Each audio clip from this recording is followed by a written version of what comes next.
Welcome to another broadcast of The Competitive Edge. In the event that you're wondering why we start just a little late this morning, well, one of our colleagues he had us cracking up at the back, right? We normally do a crack up before we get started, but this was a crack up that beat everything. He was singing the song titled "It Was Just Your Imagination Running Away with You." However, today we want to take you on a journey to really expand your imagination, your way of thinking when it comes to looking at money. So today we're going to be looking at, money. We're going to be looking at leadership and business and finance. And I want to tell you to stay tuned. Call a friend and tell a friend that, hey, the competitive edge is on. And remember, we just don't talk about money. All right. If you need access to capital to move your vision forward, we got money for you. Okay. So call a friend, tell a friend that the competitive edge is on. And today we'll be going to doing that deep dive into everything money.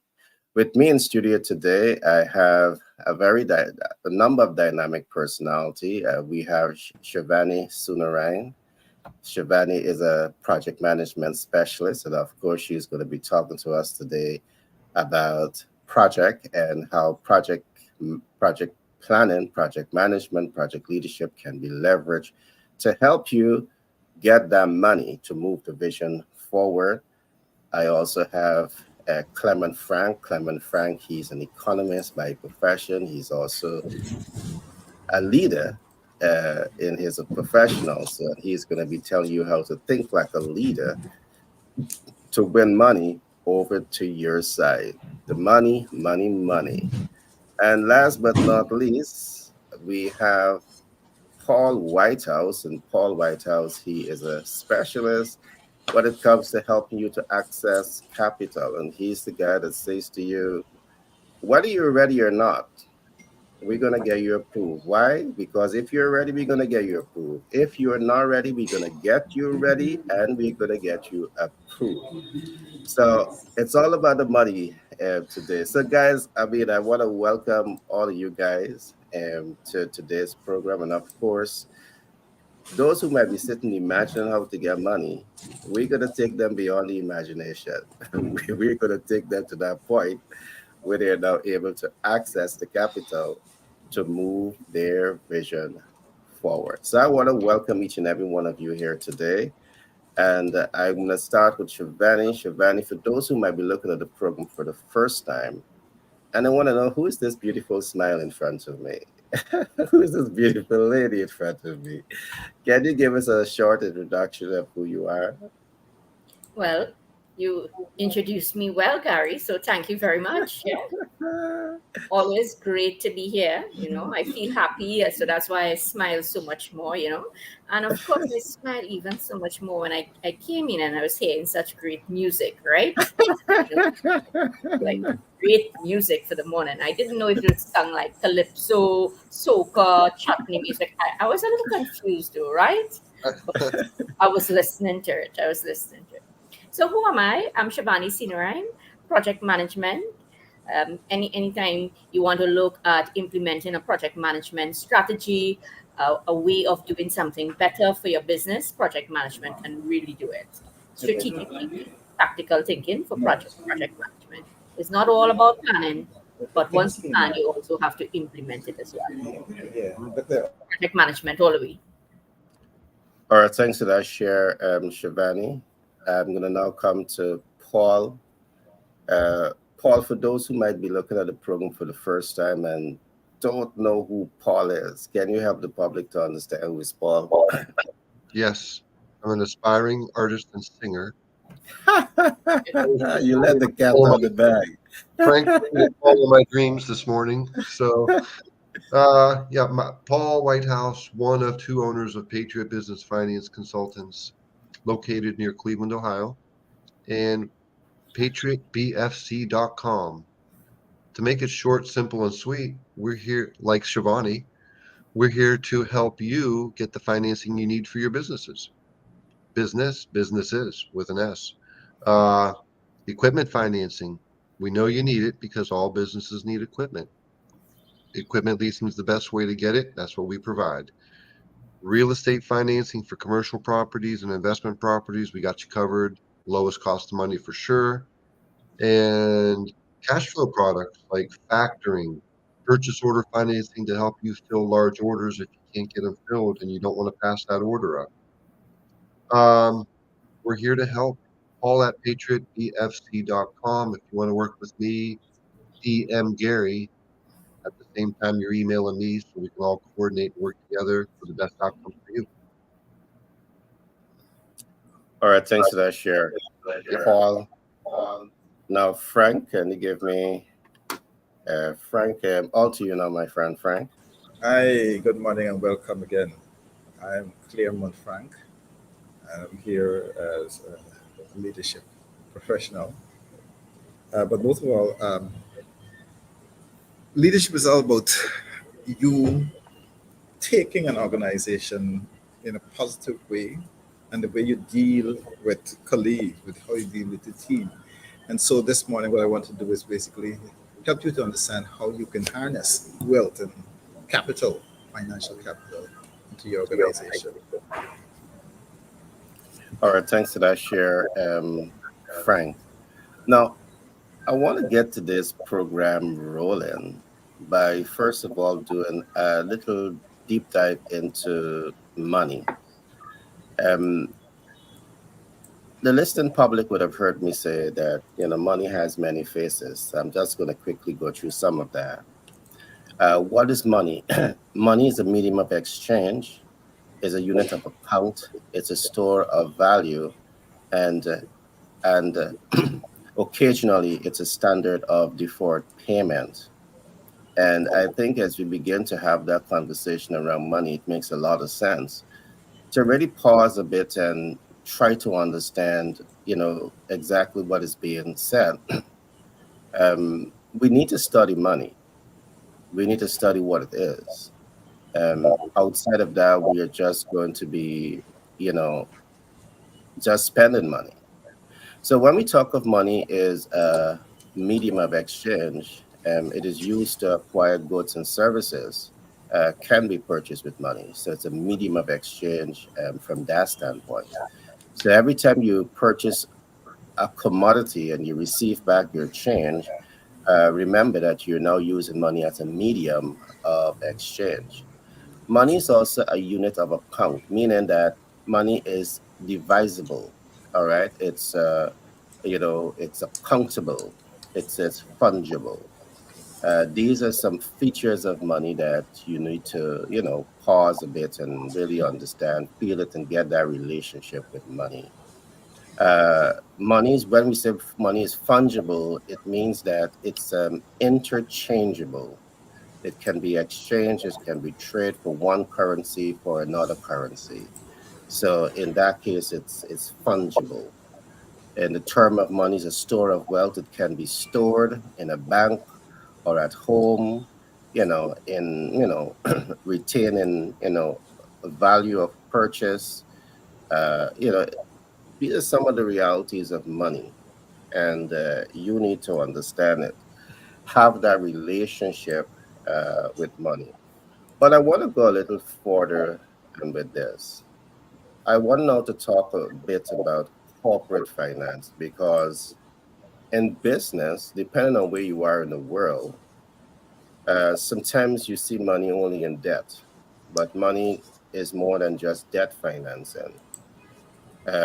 In the financial world, we talk about bank loan, we talk about private equity capital, we talk about public equity capital, we talk about IPO. Now, all of this is different type of financial instruments, and the more you know about it, it's going to make it much easier for you. There's also what we call the LBO, which is a leverage buyout. After this, I'm gonna pause a little bit, but just let me explain the LBO a little bit. Now, what I've seen is that they you might have started a project, but then halfway through that project, you recognize that there is a project to die for, but then you don't have the capital for that project. what I've seen persons would have done is take the very existing project that they're with, build it up to where it is commercially viable. And what they do, they put it to an LBO. They create a situation where it could be bought out, leverage buyout. So they use that money from that leverage buyout and they put it into that dream business, that business to die for. The point there is that they didn't went to debt financing. They didn't go to equity financing, meaning private or public. They use a leverage buyout to raise capital to go to that dream project. So there are multiple ways to raise capital. Now, I'm saying this because we have seen that many businesses, I want to come now to businesses, many businesses get started. And one of the things they struggle with a whole lot is access to capital. So I've said all of this so as to bring home that when you begin to understand what is money and how money works, it helps you to see multiple options that are available to you to access capital. And now, in the event where you don't see those options, you have a team of subject matter experts in the terms of what we're doing to help you understand money, to help you understand how to access, to help you understand how to leverage, and to help you understand how to mitigate. So I just want to lay that groundwork as we go into the topic. Now, what I'm going to do, I'm going to come across to Paul, and I'm going to ask Paul just to give us some insight into financial instrument, because at the end of the day, we want to help those who have a great business idea, who might be struggling to raise the capital, or those who might have a growth idea, a business they want to expand it, but they need now not startup capital, they need growth capital. I want you to really help them to understand how to access it using the platforms that we have created. All to you, Paul. Hey, Peter, welcome. Morning, morning, Morning, Peter. morning. Okay. Thanks, Gary. Uh, but there's a lot to talk about with what you just said. And not only do we want to help with growth capital, we also want to help with existing businesses who just need pieces of equipment. I mean, everything that you need requires capital. So we're talking about how to access growth capital for an existing business. Well, what does that look like? That could look like you just need a little bit of working capital, or that situation could also look like you're tapped out at the bank. You have an SBA loan, and with an SBA loan is a business loan. There's a difference. There's a business loan and there's business financing. Business financing is if we help you get a dump truck for your construction company through an equipment lease.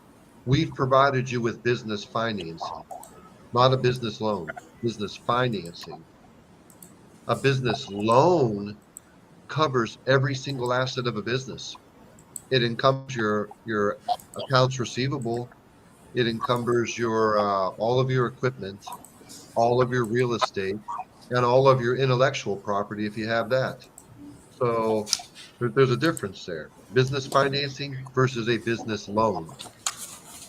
If you have a business loan, which is typically going to be an SBA loan, and every asset of your business has a UCC on it, which is a lien, and you can't borrow any more money because there's no more value in the assets. They're tapped out. Okay. Well, where do you get money from? Because your bank says no. Somebody's got to say go. There are investors out there who will put debt capital forward, not equity. They'll invest, they'll term it debt, and you can raise money that way. Now, what do you need in order to access that, to get approved for that? You need super strong financials, not just regular, you're making money financials. And you can't have difficult credit in that situation. You have to have strong financials with growth, tracked progress, and still headed, skywards. So that type of money is available under those circumstances. Okay. Growth capital can be tiny. You own a construction company and you're able to take on more business. Two of your competitors have fallen off. You don't have any more competition within 100 miles. They've retired or whatever. They're gone. But all the business that they had now wants to come work with you. But you've got 5 dump trucks and 3 bulldozers. That's the work that you can maintain. But to take on that additional work, you need 3 more dump trucks and 4 more bulldozers to double your workload, to double your revenue. How do you do that? That's still growth capital, just on a smaller level, okay, and a smaller dollar amount. How do we make that happen for you? Can we make that happen with with potentially difficult credit? Yes, that's a different type of an animal. So on these platforms, how do you do it, Gary? You DM Gary and you email me, and we make an appointment. We set a Zoom call up and we talk it through. We give you the information, all the options. And after you get that information, I'm sure you're going to say, yeah, let's do this. But that's how you make it happen. It starts with an email, it starts with a phone call, and it rolls down the road from there.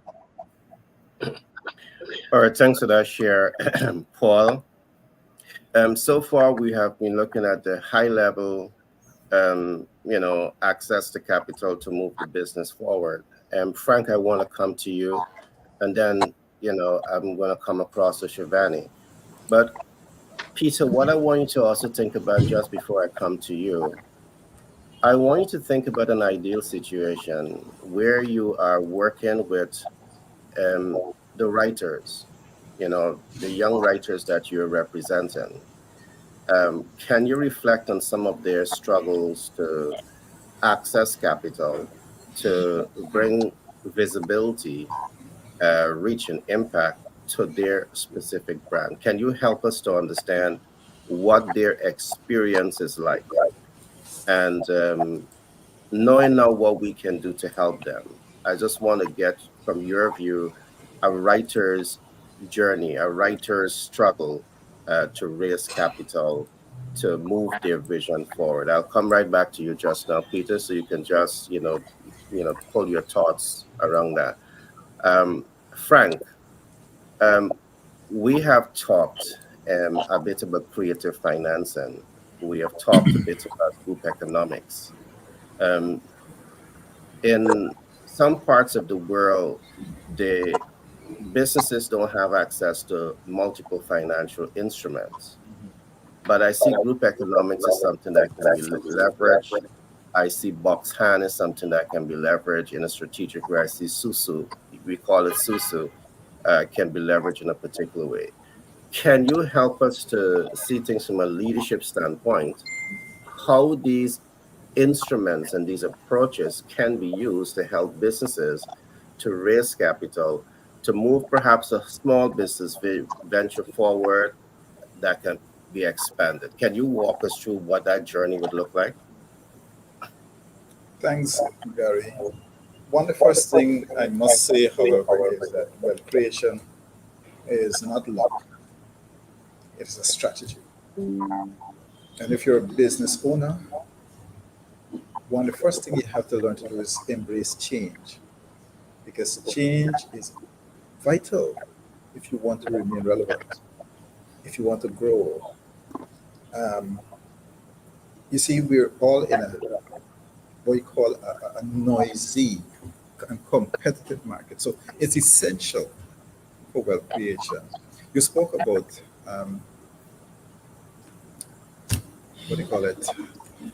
Box hand. That is more a Guyana thing. And when I lived in Trinidad, we had a Susu.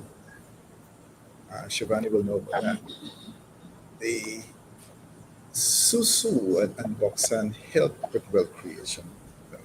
Let me just show you how it works. It can come in as emergency savings, both of them. I remembered my daughter was in high school, and the susu was what I saved and was able to pay for the CXC and so on. It was a susu that helped to get all the books necessary for the school. It was a susu that caused me to have a bigger savings in my account. Similarly to Box Hand, coming back to Guyana with a child at the University of Guyana and having to pay school fees, the susu came in handy. The susu helps also if you're into building, if you're into renovating, whatever you're involved in, getting assets. You want to buy a car, susu can assist you. So these group economics, what gets you the asset that you need, the emergency fund that you need, and as such, though it doesn't give you any interest, it's a money that you get as needed, urgently. Emergency cases, sickness, you can always go to the group and say, look, my mother is sick, needs a surgery, and you get the kind of money that is needed. And so group economics, group financing is a way in which wealth can be acquired. And if you're in an area where a few of you can come together and you're throwing a specific amount that you agreed upon on a weekly basis, in some places, it's daily, especially among the business class. They throw a box hand on a daily basis. And so you get yourself involved in one of that, it's a way in which you can create wealth.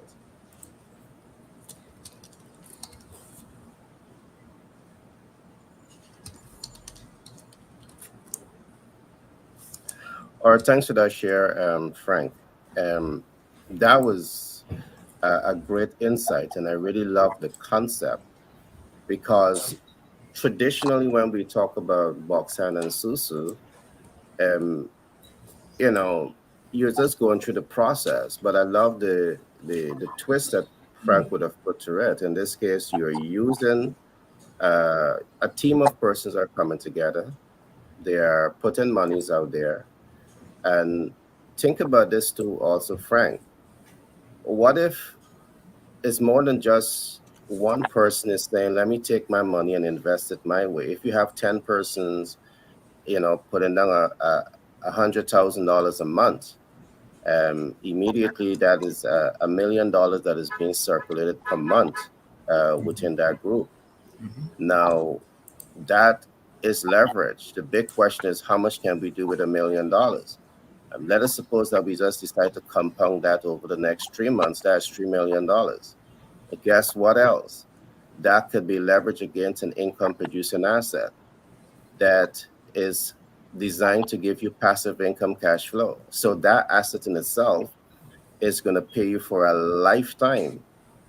So what you have just said could be expanded all the way out into this. Now, I'm saying all of this because we see that sometimes your business model is not giving you the cash flow that you want. Sometimes you have to pivot. Sometimes in pivoting, it allows you to find new ways to generate income. And as you generate income from that pivot, you can take the funds now to put it into that dream business that you have. In business, you have to be creative. And that's why I love Frank, because that's how a leader thinks.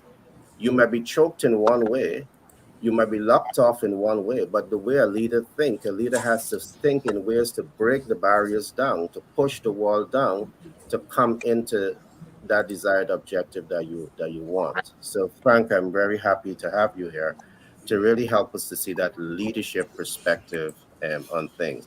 Shivani, I want to come to you. You are the expert in project management.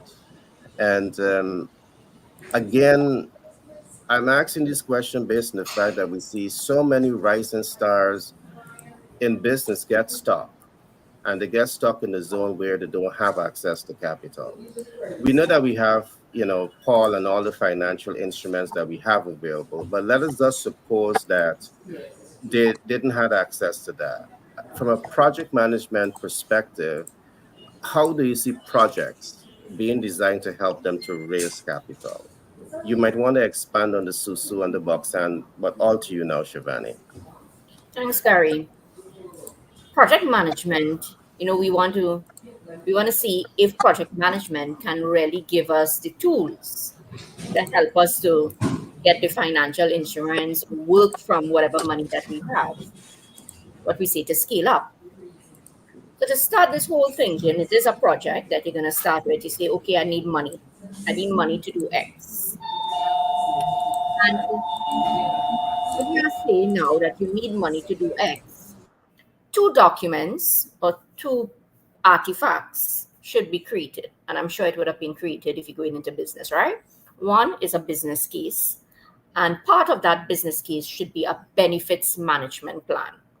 So we start off with these two documents, a business case, which is a cost benefit analysis. And then you have a benefits management plan. Because anything that you're going into, you need to understand what are the benefits of it and how the benefits will really be realized. Great. Same example you use with the Susu. It just made me start to think about it. I mean, I never was involved in Susu, but many persons started to speak to me about it. And, it's a kind of culture thing too, right? That where certain persons may not want it, certain persons want it and stuff. And I saw the importance of it after a period of time. And especially when it just triggered in my mind when Frank was speaking about it also, Susu. And then you brought up something. The Susu don't have to be small. It can be 100,000. Big businesses can really do this And as well. leverage it too. Yeah. Because it's quite a good concept for group economics and growing as an initial way. So you really plan it out and you say, all right, I really want to do this aspect of my business now in month 5. And in month 5, then you may get the $3 million if you went into the planning of this thing with individuals to do it. And who are you going into it with? So you get the $3 million and you are able now, and that's how you're going to fund, right? That's your business case and that is your benefits management plan. So you get it? And then what do you do after? Are you just going to just leave it alone, or are you going to now make more money out of whatever you have invested? This is a very important aspect. You want to make more money, right? You want to gain more wealth, financial freedom, as we keep saying. So you invest it. So you plan exactly when you should get this. What we say, the word is a hand, right? When you should take the hand, right? And so you get the money, and then after, what do you do with it? So then this is where the agile project management comes in. Agile project management, where we say, okay, how am I going to take this now and invest into something further? What is the next financial instrument that I need to get into? But all of this, you need to know, what do you need your capital for? Because getting the capital is a very important aspect. What are you using it for? And how are you growing the capital? That is a project on its own, right? So project management, 2 aspects here that we are contributing to the conversation here to really assist in creative financing. A business case. Prepare your business case first, your benefits management plan, and your benefits management plan for you as the individual, you as a business owner will say, if I'm doing the Susu, in month 3, I want the $3 million. And that's how you plan it. When do you want the money? So you get the money, then what do you do with it? Right? So you purchase your property. Are you going to sell it? When are you going to sell this property? Or is it a property that you're just going to remain just so? And sometimes things devalue, right? So you need to plan. You need to constantly plan. You can't just say that, okay, good, I got $3 million out of the Susu. And that's all. Nothing else. So you might just remain with that, right? And you're not growing it. Because what I have seen with the Susu, and Frank will know also, what I've seen when people do it, they just use it, for emergency, as you said. But really thinking of that now more to grow, and when you want it, and what do you want it for, and especially if you're going into large areas, large monies, as we see, you could get quite a lot of, things coming from that. It just makes me think. I'm very interested in the Susu concept of how you brought it up. I've never thought about it with $100,000 that, or a lot of money that you could really invest in, and you plan it out, and so it's quite interesting. I think after the conversation, I'll go with some people and tell them, hey, let's see if we Let's could do do a it. Susu. Yeah, they're going to be very interesting when I come to tell them about that concept. I say, Shivani, okay. So project management, really, Gary, it is the tool to start your thinking. If you develop a project management mindset, you definitely can grow your wealth. It's a very interesting concept you said about creative financing. So we brought in 3 points here just to close it out. 1, business case. 2, a benefits management plan. And 3, agile project management will allow you to grow the wealth. Grow the wealth. Thanks. All right. And Greg, before you go further, there's Uh-huh. still another one that we call penny banking, which is popular Wow. in Yes. Ghana. I don't know I that one. forgot that one. Yeah, but penny What is the name? banking, Yeah. penny banking is basically it started basically from churches where members got together and they open an account. You go through the banking and everything else, and every month or every week, however you get the money, you put towards the penny banking. It was mainly first used for just Christmas time for spending. However, what I have experienced with penny banking from my church, um, we had to stop it because big monies were coming through money laundering. So it had to be stopped because how are you getting $2 million per week in penny bank? So the bank is going to raise red flags there that you as You a got a fairy church, tale godmother on your side, buddy. you as a church, at the end of the week having $5 million at the week. So those are things that, by the way, comes into to play. And so Uh-huh. for now, we have stopped it until we look at it Okay. again and see what can happen. I Yeah. would like to But be part of that process if I'm hearing $5 million by you, Gary. By Frank, yeah. yeah, it means we got more dollars circulated for investment projects, right? Yes, exactly. Oh my.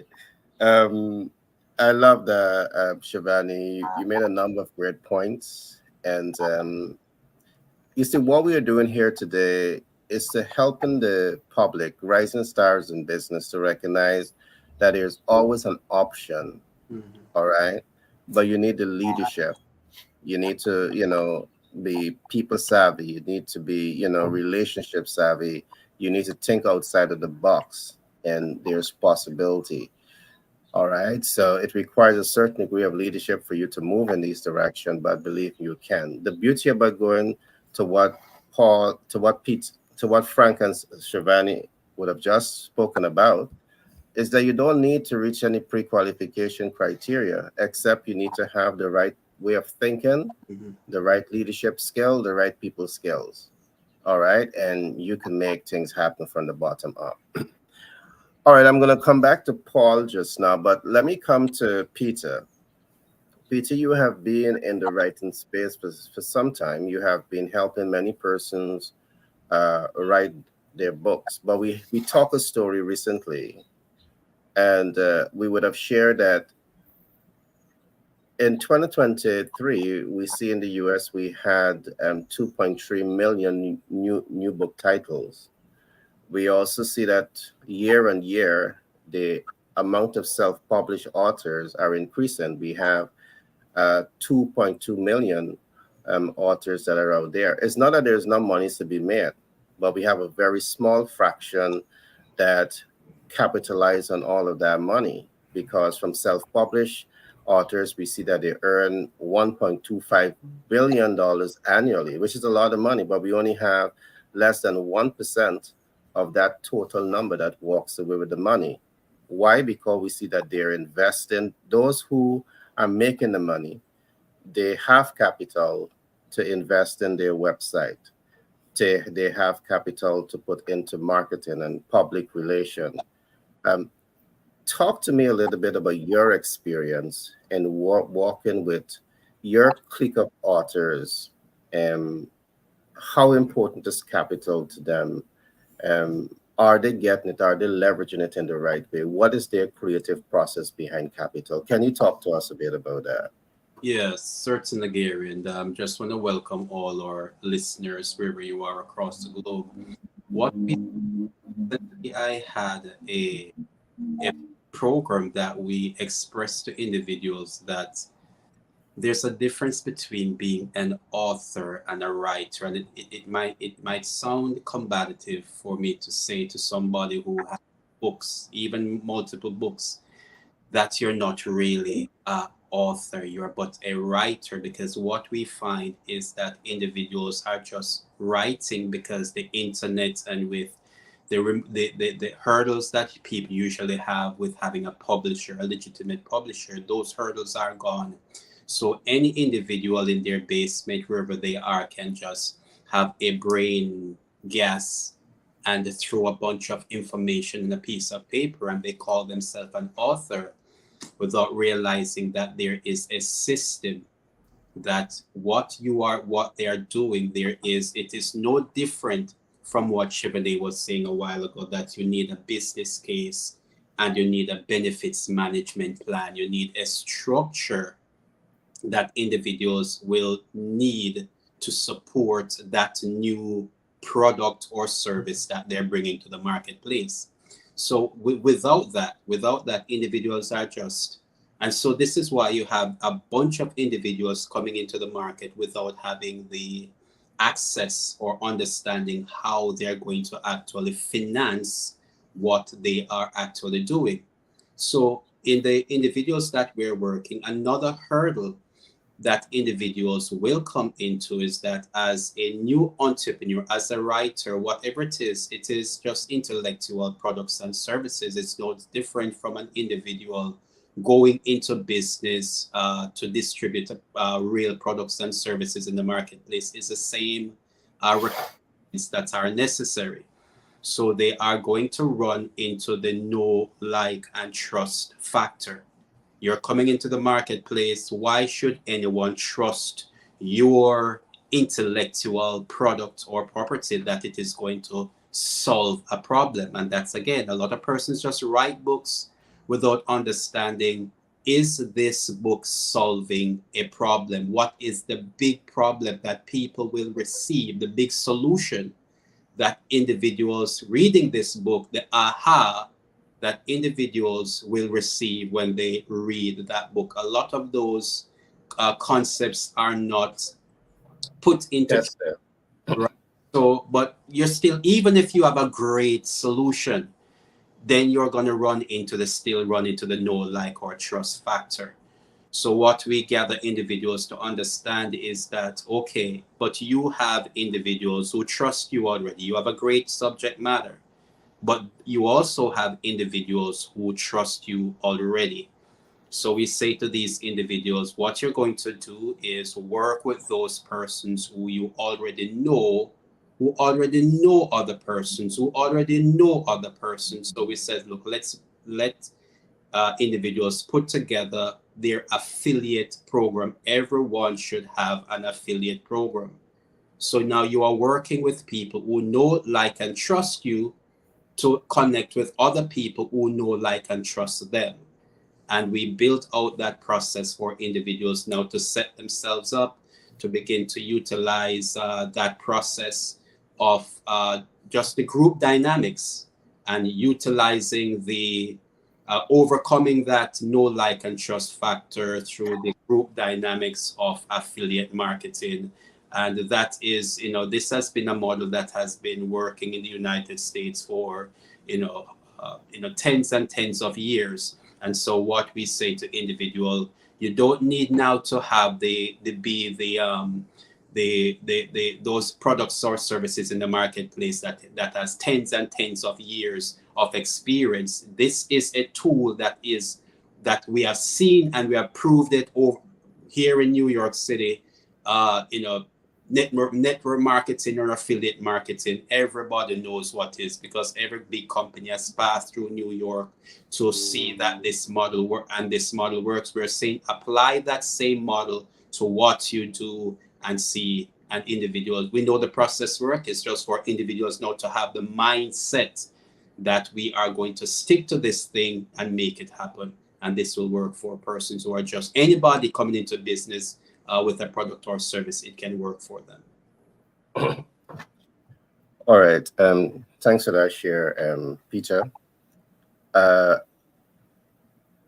You have said a couple of things that stand out to me. Is that becoming an author, when you don't have a publisher on your side, is literally starting a new business, because that's the only way that book project is going to fly. So I'm happy that you would have said that, because writing the book is not even 50% of the task that has to be taken to take that book to bestseller, to break through that know, like, and trust factor, to build, get the visibility, to reach the impact, the client conversion, the confidence, the trust, the credibility. Having a book is not even 50%. Mm-hmm. The amount of legwork that has to be done to move that book project forward, when you don't have a publisher on your side, if you don't know what you're doing, you failed already. All right. And that's what the statistics are showing. Mm-hmm. We have 90% of self-published authors that earn less than 500 US annually. 90%, not 9%, 90%. They earn less than $1,000 between those figures annually. And you really can't sustain yourself on that. That's a hobby. And I'm happy you would have said some of what you said. I also want to point them to the bestseller portal, because what we have done at the bestseller portal is provide a platform for you. So whether you're a business person who is using book writing to get your information out there, to break through the know, like, and trust, the bestsellerportal.org is a unique platform for you, because we can help you get your books to hundreds of thousands of persons across the world, to millions of people across the world. But that's not all. You can monetize it in this way. But you can have public speaking engagement. That's another stream of income. You can have guest lectures. That's another stream of income. You can digitize your content. That's another stream of income. You can have, online lectures, in-person lecture. That's another stream of income. But largely because you, as the author, you don't have the skill sets in branding and marketing and public relation and in perhaps communication. And had you had a publisher on your side, all right, with the exposure, the clout, and the influence, all of this is what they are bringing to you. And that's why they're able to take your book to bestseller in perhaps a matter of hours, in a short period of time. So I just want to share this. All is not lost. We are here to help, and that's why we have built out our ecosystem, is to provide you with that platform, with that support, to help to move you forward. As you can see, we talk about problems, yes, but at the end of the day, we bring the solution to you, because we are solution driven. And I just want to go ahead. Because one of the things that we get, as you mentioned, that 1% who are earning such most of the what is being distributed into the industry, the knowledge industry. What we also get individuals to understand, and you just mentioned it a while ago, and without having a publisher, those individuals with a brain, with an idea, those individuals, they would not have known that. So what we develop also is what we call the CAP formula, because we did research and we understood that an author, as you mentioned a while ago, is not just an author. And so we understand that an author, because he has an original idea, he has a system by which he takes his thought and applies it to paper, automatically that individual, that body of information can represent the individual as they become a consultant. Here in the United States, you do not need certification to become a consultant, as it would be in any other professional practice. You do not need a certification. A consultant can be just a person with a body of information that works. So we empower individuals to say, look, we will help you to become a consultant. So what we do, we have a process with individuals whereby we get them the magazine. Anyone having a book, you're going to need a magazine to support your marketing, to get people to know to write, to have knowledge of you. So we say, okay, being a consultant. Peter, Mhm. I follow you on that. I follow you on that. But I just want us to be clear on a couple of stuff. Why I want to push back just a little bit, because we have seen many person comes out as, perhaps a physical health therapist, because this is what they're doing. Mhm. But their system is not fully tested. It's not fully proven. And, it's not what we call put through that test. So as you speak of consultants, I really want you to put it in the right context, because the last thing that we want to do is to say, hey, this person's a consultant because they have put together a body of knowledge. That body of knowledge has to be tested. It has to be proven. For example, if we're saying that we're going to help you access capital, No, we know that this is a formula. So yeah, I just want that to be put in the right context. yeah, but the answer to that, if it is an individual who is, say, as you mentioned, in the health, in the area of health, they would have already have their certification. So anybody, if it is in a lawyer, if you're going to be a consultant in the area of law or any professional practice, you would already have your certification in that degree.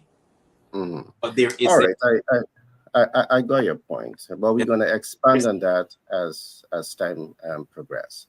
I just want to press on a little bit in the interest of time, though, but I'm going to come back to you shortly. Peter, Frank, can we go a little deeper into our talking points, which is we have looked at creative financing. Just before we get back to the money part, I want to say Frank and Shivani made a couple of points also that I just want to highlight a little bit. They simply look at creative financing, and some of the wealthiest people in the world, they leverage all different types of creative finance. Let's talk about the Rothschild. The Rothschild today is perhaps the wealthiest person in the world. All right, because they provide capital to kings and queens and banks and all governments and all of these different things. But guess what? They were poor at one time. They had no money at one time. But they have used creative process to elevate themselves up to wealth. So we have looked a lot at creative financing, and we have shown the possibilities behind creative financing. Now I want to come back to traditional financing now, and that's where Paul comes in. Paul, can you help us to understand your financial instruments? Can we look at this in the context of we have millions of businesses that are out there.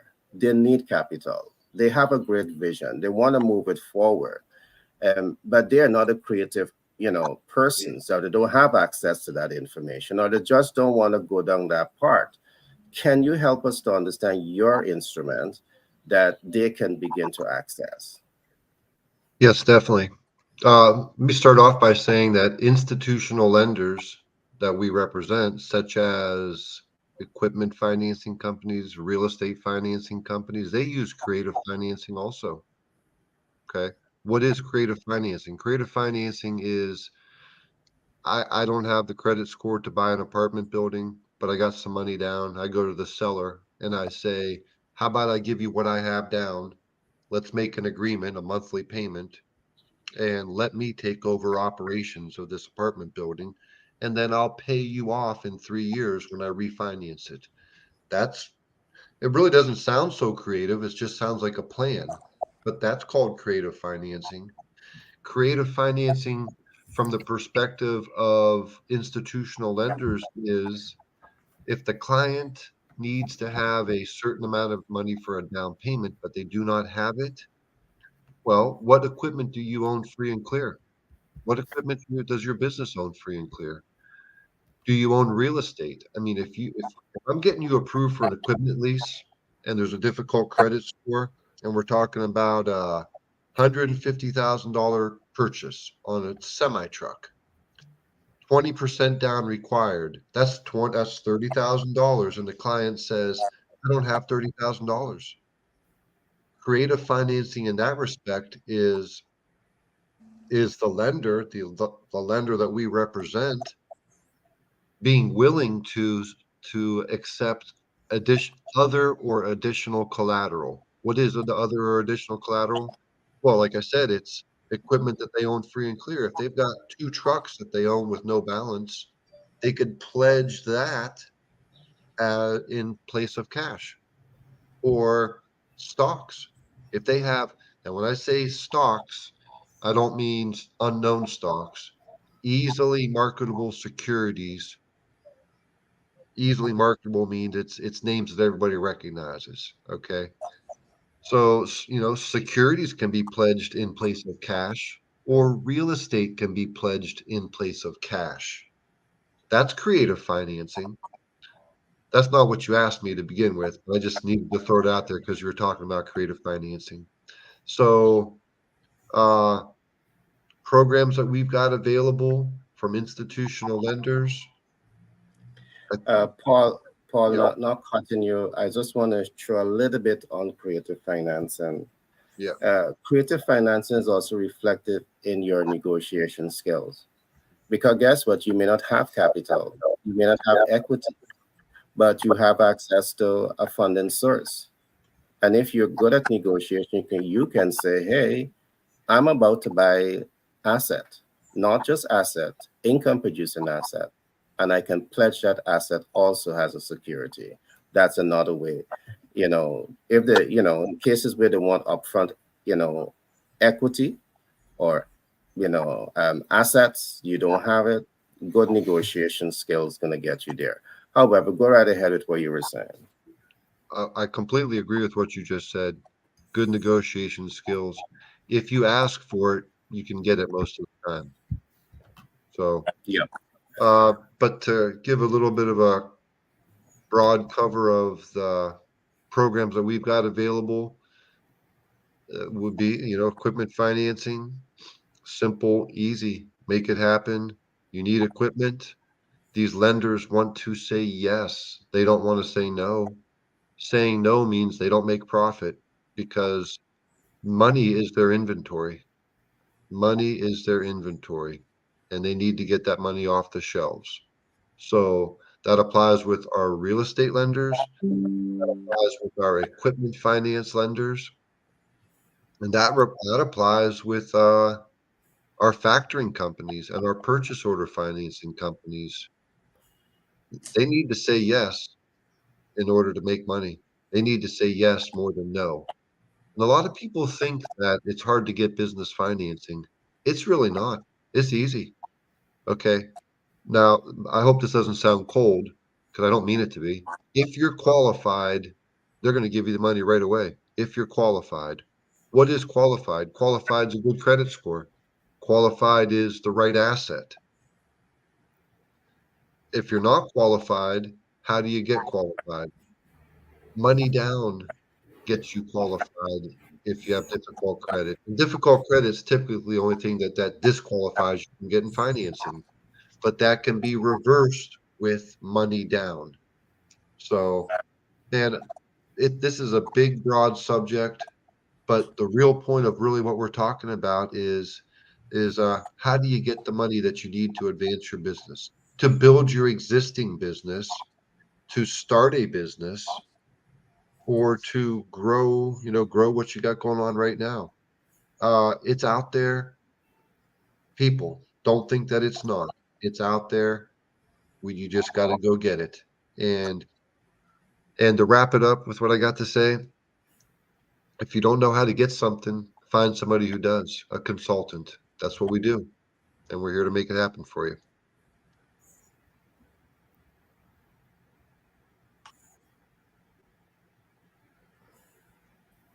Thanks for that share, Paul. Okay, we are now coming down to the wrap up period. So, what I want to do, I'm going to give everybody a chance to tell us about yourself in terms of what you do in your profession, and then give us your closing remarks. All right. Tell us about your area of strength and how you can help people. And then we're going to have the closing remarks. I want to start with Frank. Thank you. Frank is more into leadership. For any organization, leadership is key. Whether it be the public service, or private sector, leadership is key because leadership helps you to either be successful or the kind of leader you are will cause your organization to flop and fail. So I'm the person who you can talk to about how to have better leadership for your organization. Thanks a lot, Frank. Is that your closing remarks also? Any additional closing? Any advice to the listening public? Um, one thing I want to leave with you is you may ask why leadership is important in the finance industry. And as I alluded to it, it motivates teams for success, it drives financial performance, it manages risk in the financial industry, it builds a positive company culture, navigate the complex and dynamic landscape of businesses. And so effective leadership is crucial for success in the finance industry. And for what I've said, leaders must motivate team, drive financial performance, and so, but they also create a vision, set goals, and implement strategies. A good leader inspires the team to achieve success. So leaders must also stay up to date with industry trends and regulations, while they focus or foster a culture of innovation and continuous learning.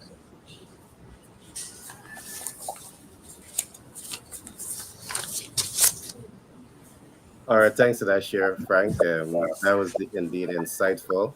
I'm going to come to Shivani, then I'm going to come back to Peter. Shivani, tell us about you and some more, and give us your closing remarks. All to you, Shivani. Thanks, Tell us about Gary. your profession, right? Your profession, what you do, how we can help people, and so on. Thank you very much. Always love to talk about what I do, right? So, project management is something that more and more persons are seeing. You don't need to do project management and only become a project manager in the oil and gas or in education or in a specific field. Project management is something that everyone should do. It helps you become better at business. It helps you to become better at your at life. So project management is what I talk about. If you ask me what is my favorite topic to talk about, it's project management. Because project management opens up a very broad, not granular. You could get into details, but you start with broad and so many different things you can speak about. Project management, and you're always speaking about it.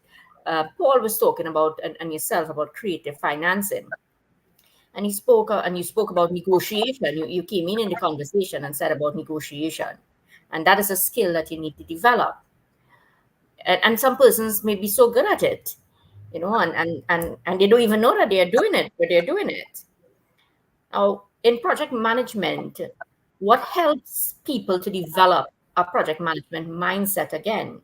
What we are saying is that project management can be done in every single aspect of your life, and that's what I'll show you. That you could do it in anything, in business, in big companies, small companies, macro. Everybody can do it, and you will see the end goal. You'll see the power of it.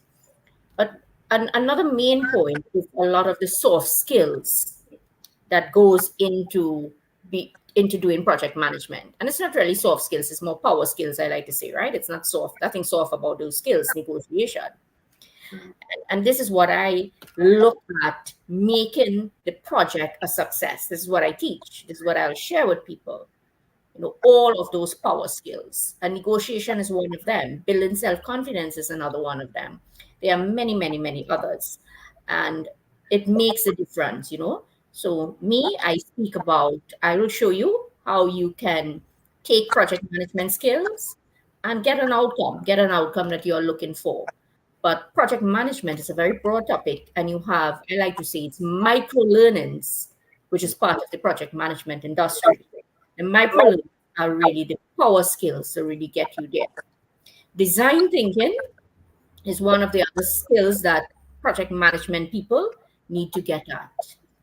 So I have looked at project management in various industries, starting with education to technology. Right now, I'm looking at some metaverse. It's quite interesting. When I developed my avatar, I was like, oh, yeah, that's me. Everybody say, oh, yeah, that's Shivani, right? When I developed the avatar, when I choose it.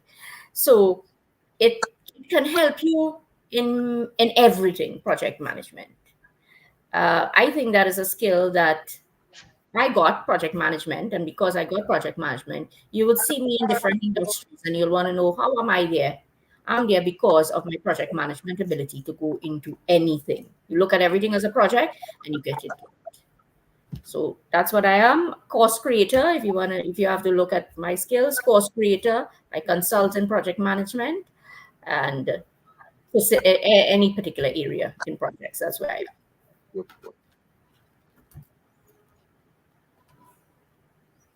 We're not hearing you, and I feel we should hear what you're saying. Yes, I was saying that was a great share, Shivani, and I took away something that is very important from what you said. You said micro learning, but I want to add micro learning with macro effect. Perfect. Project management. Perfect. Yeah, I love that. Love I'll it. take that as a tagline. Thanks. Yes. You know, before you bring in Frank, not Frank, Paul to speak, I just wanted to talk about what Frank was saying too. Not Frank, Peter, what Peter was speaking about, and it made me think also, right? At such great stuff that he was saying, powerful stuff. You were talking about becoming a consultant. You know, becoming a consultant, and who can become a consultant? Is it that you need to become certified in a particular thing, or is it that you must have the knowledge? So what you are saying is that you are creating, or you are allowing people to, once you have the knowledge, you are showcasing them as consultants. People underestimate what they can do, you know. People underestimate what they can do. You could be a teacher and you can remain at, I've seen it a lot. They will just remain at a very, they may retire as a teacher and collect their pension and so on. But if you go with the right people, you're not a teacher, you're a consultant. You're a consultant. You have knowledge. It's how you got it. And there are two books that I'm coming to Peter and yourself with, right? You give me some good ideas. The creative financing. There are so many people, it's the same concept we're talking about. There are so many people who don't know that they're really doing this stuff, but they have been doing it for years. So I know two persons who are garbage contractors. And you wouldn't think that they have a lot of money, right? Because they don't operate in this glamour like myself, right? Who don't have money but operate in as glamour, right? So they don't operate like that, and you would know. But getting their story across, because they have so much knowledge in this. They are doing this. They are doing the creative financing and negotiation and getting the money in order to grow. So people don't know what they don't know. We keep saying from day one, they don't know what they don't know. And when you don't know what you don't know, you're just gonna just go away, and you don't want it. Yeah, you want to continue with legacy and stuff. So some great stuff, and all of that. What we're speaking about is projects. How do you leverage it as projects? So I got happy when I hear that things could evolve. So yeah, thanks to that, Peter too. All right, thanks for that share. Peter, Scott, all to you, my friend. Let me hear a little bit about you, what you do, and your closing remarks. So as we were mentioning earlier, is that people do not understand the track record that they have in their industry. So they do what they do, not knowing that what they do is just to rebrand themselves for what they do. So We're not talking about an individual who has a brain gas and writes a book. We're talking about people who have proven themselves in their industry for years. What they need, as you mentioned, those persons in the marketplace who are attracting the amount of monies that they're attracting, they do so because there is a system behind them for what they do. So let's pick one of those individuals now, like a Tony Robbins. And I was just doing a research to see what Tony Robbins is certified for. I know that there is a particular way how he brings across his message. I'm not sure of the system, but one of the videos I watched years ago about him, that he learned the thing that how he does his thing. And when he went to the person that was training him and say, okay, let's go help people. The person said, you're not ready yet. But he said, but I'm doing it. The person said, you're not ready yet. So he left and went do his thing, and then Tony Robbins was birthed. So what are you doing that is gaining change in people's lives? Now, just brand yourself differently. Be seen as a consultant. You have the track record of hundreds or tens of people that has benefited from what you do.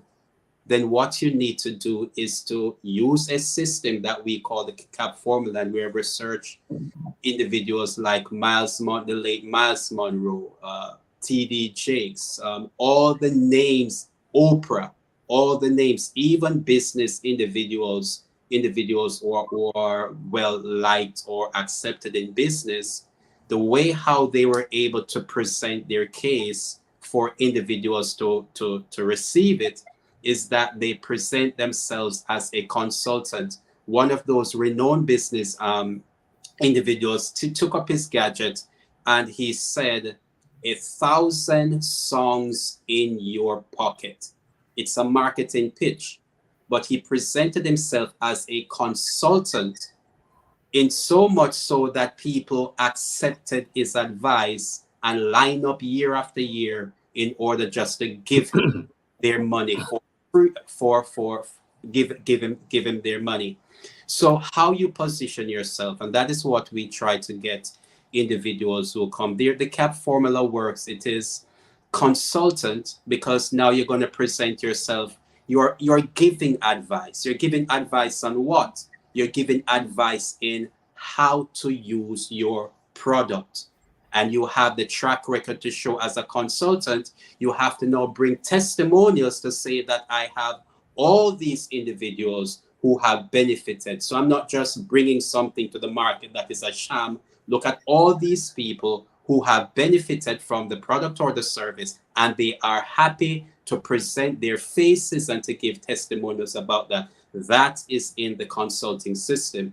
Now, when you are doing that, and you are gaining, you have individuals who are taking your advice. Now, what is essential is now for you to have another program where individuals can go into membership.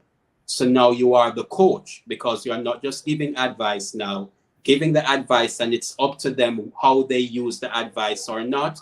Now you're going to say to them, I will show you how to use the advice. I will give you some more of my time and walk with you through for 3 weeks, 6 weeks, for 6 months, however long your course is going to be, and you walk them through that process. You meet them once a week. Then the CAP formula author, publisher, and publisher.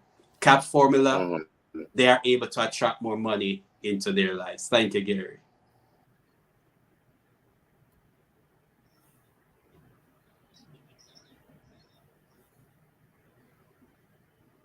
All right, Peter. So a consultant is not just born. I'm happy to hear how you lay it out there, in the sense that they must have they must come from a position of leadership, from a position of expertise, from a position of experience. Because the last thing that we want to have happen is that anyone can assume to become a consultant, and in the process with that assumption, hundreds, thousands, millions of people end up being hurt because the historical track record to influence the desired outcome may not be there. So it's a process. Thanks to clear that up, Peter. Great share.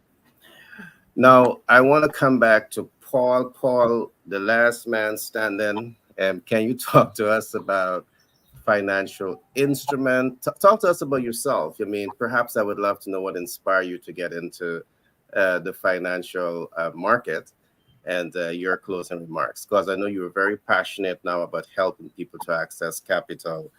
Talk to us a little bit about that. Okay. I was just listening. I just want to let you know, Peter, I agree with what you're saying as far as consultants, body of knowledge, experts. I love the story of consulting. I'm a consultant, so I kind of like that progression of how it happens for people. For me personally, how it happened was, I don't even know how it happened. It just was a natural progression in life, just like everything that everybody does. Everything that I did added up to the point, and I said, this looks easy. And it is. It's not hard. If you're an expert in something, you can relay it to people. And so as far as what made me do it, it's just, I can only say it's natural progression of everything I've done. I worked as a mortgage consultant. I worked as a car salesman, worked as a policeman. All those things totaled up to where now I can do this easily. So, but areas of strength, why you would want to work with me and Patriot Business Finance Consultants. Well, I care. That's the main thing. I care. I care for a few reasons. I care because it's just like, I guess I had good parents, so I care, number one. Also, I care because I want the deal to get done in the best circumstances for you so that we can work together more in the future. If I don't do it right for you, are you going to want to work with me more? Probably not. If I do it at 130% for you, and you know that, and you got the best outcome, and you know that, do you want to work with me forever? Yes, you do. So what does that mean for my business? It means that I've got a relationship and not a transaction, and relationships bring more profit and more referrals and more everything than just simple transactions. So as far as my areas of strength, attention to detail, I listen to what you're saying because it's all in the details. There might be that one, you might just keep, you're gonna give me the story, tell me that, all the details, but there's gonna be one little thing that you say that clicks and makes the difference and makes, might make an impossible deal possible. Okay. Any state, any credit, any industry, for money for your business. That's us right there. Simply put, any state, any industry, any credit, any equipment, any real estate, money for your business. We've got you covered. And if you're a business, I don't know how to hope I don't sound like I'm bragging when I say this, but I chose the right business because what we offer is what's needed. We don't have like one out of 10,000 people needing what we've got. I don't sell rare art where 1 out of 10,000 people has the money to buy it. Actually, probably 1 out of 100,000 people has the money to go buy this beautiful piece of rare art. I don't have a limited amount of customers. Everybody who's a business owner is a potential customer. That's a lot of people. So, that's who I am. That's what I do. I really like the way Shivani always wraps it up. But I'm going to steal her tagline just for a day. I'm not going to steal it and continue to use it. Business finance. That's what I do. So. Well, you didn't sing it. You didn't sing it. I didn't sing it? Yeah. Okay. Everybody's lucky. You're right on that. No. You have some potential. That's what I'm saying to sing it. Yeah. Oh, okay. You guys want me to sing it? All right. No, it's all For the next right. time, we wrap it up. For the next time. Yeah. Frank gave me permission to follow Paul, my dreams, and Gary Paul, shaking his head no. bro, you want me with the laugh rated, right? All Yeah, right, you want me I'll with the tell you what. laugh rated, right? Sometimes it's better to ask for forgiveness than ask for permission. Okay. Uh-huh. Go So ahead. I'm all ears, Paul. I'm all ears. Go ahead. Let me here's hear for it. the viewing audience. Now you got to hear the original. Here's the original, people. Yes, let me hear it, Paul.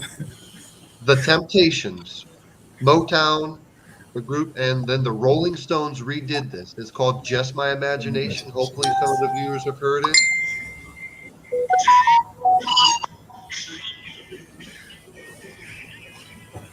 Here comes the line. Here it is. Here's the part I'm covering.